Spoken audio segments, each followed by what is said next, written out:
This is a Burstner Ixeo T736 motorhome, a van that has at the back a queen bed. Managed to get a reasonable sized garage for the queen bed, and let's give you some of the details about it from up here. It's 290 centimeters high, 749 long, as many Burstner vans seem to be. It's got a width of 232. Ready to go, 3,190 kilos, so giving it over 300 kilos, but that more includes the drive, a bit of fuel and a bit of water. And it's got all sorts of features which are down here. Kick-off is 67,190, in this case 82,370, so it's got lots of extras, or one of the extras here, that's delivery, so I don't really think you've got much choice as far as that. It's got colour, there you are, 2,680, and you can have the change the position of the queen's bed, for example, up or down. That's next to 1,390, and well, anyway, so you've got the other. You can put the engine as well, get a bigger engine if you want, 3,880. So currently it's a basic is on 2.3 multi-jet. You can also change the chassis as well if you want. You can put it on a 4-ton basis. I don't really think that would be necessary, but it depends what you want to carry. I don't know. I mean, you might want armour plated or something. You might have put on a lot of weight. Who knows? Let's go to the back and have a look at the queen bed. Now, the advantage of a queen bed is that both parties can get out of the bed at either side, should they so desire, and don't have to clamber around people. One of the disadvantages is, oh, can I get in? Can I get in?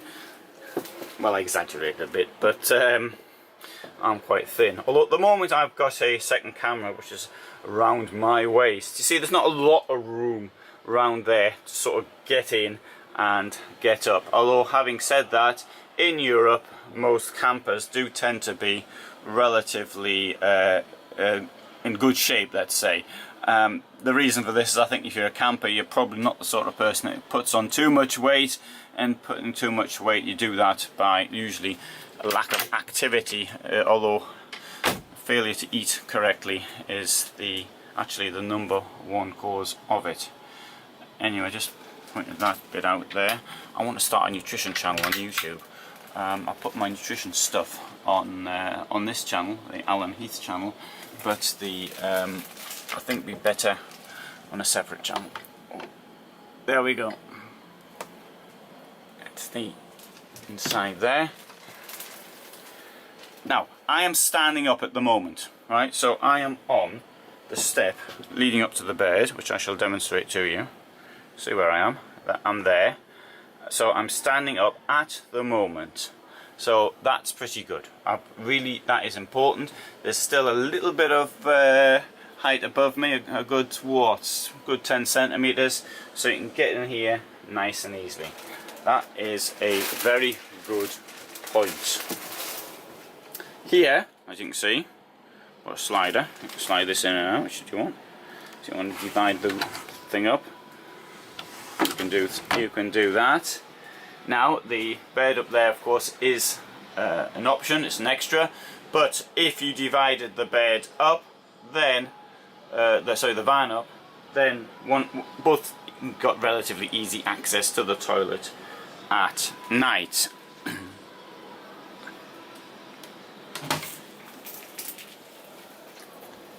So you can even further divide it up by closing this door here. Well, that would mean that the toilet was open to the whatever else you may have in there, unless of course you close this as well. It's probably easier just to close the toilet, in my opinion. Plenty of space in there. Look how much headroom there is as well. Anyway, there's me. Look how much headroom there is here. You've got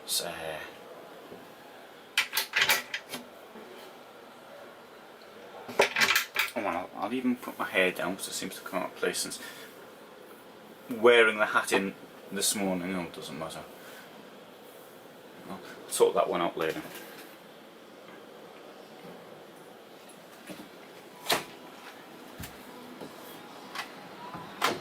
Coming through here, there you've got your shower. 2 plug holes either side. I understand why people leave plugs in, and it makes a lot of sense. Stop things falling inside. Very good idea. I seem to drag in a lot of stones and things. Maybe if as it's separate, it would be a bit. When you've got the toilet and the shower in the same place, then I can't really explain why, but there seems to, in my case, lots of stones, sand, and all the rest. I don't walk around my van with my shoes on unless, obviously, I'm driving, and I might have to come towards the back. But then when I arrive somewhere, like just about everybody else, I sweep the thing out. And then, but nonetheless, stones still seem to end up in the bathroom tray and in other places. Anyway, down here we've got a double floor, which is really brilliant. I wouldn't want a van now without a double floor. And you can see what that does. It gives you storage. In this case, you've got the ladder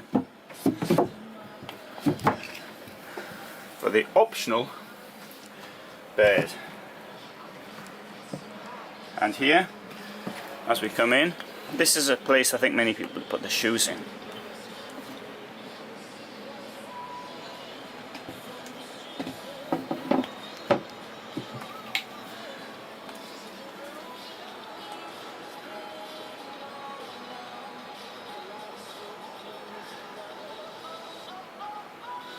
I'm not so sure of the idea of having a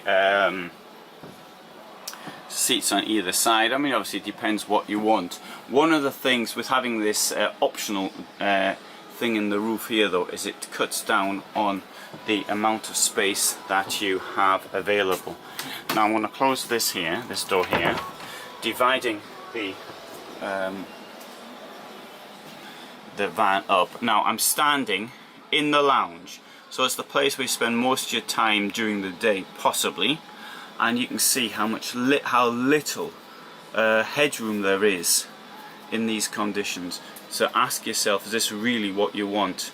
If you're smaller than I am, then it's not a problem. If you're taller, then it's a big problem. Now, as far as the bed's concerned, I'll show you how this works. You've got there's a key that comes with it, goes in there. Press one of these two. Up or down accordingly. Now let's also look up here. You can see the bed is as high as it will go. So you can't really, you might leave a sheet on there, but you're not going to get much more.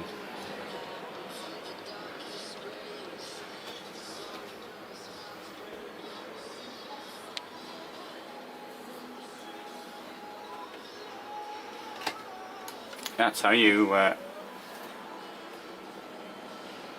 get your gas.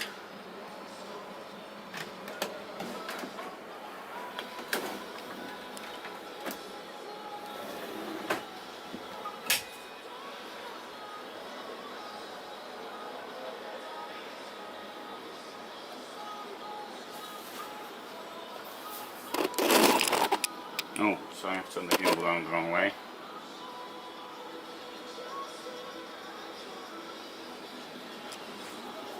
I'm having difficulty using the gimbal with my left hand. I haven't learned how to do it yet. I've got problems with my right arm. My right arm, I've got a thing called carpal tunnel syndrome. I think that's what it is anyway. And the problem is that this affects the way I use this.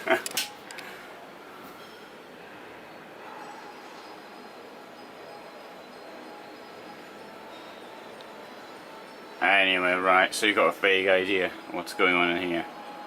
Sorry, camera difficulties.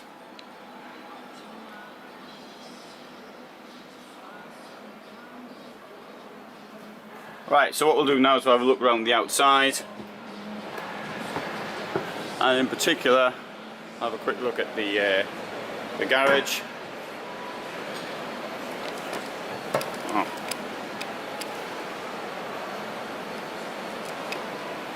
No, I don't think we're going to be having a look at the garage.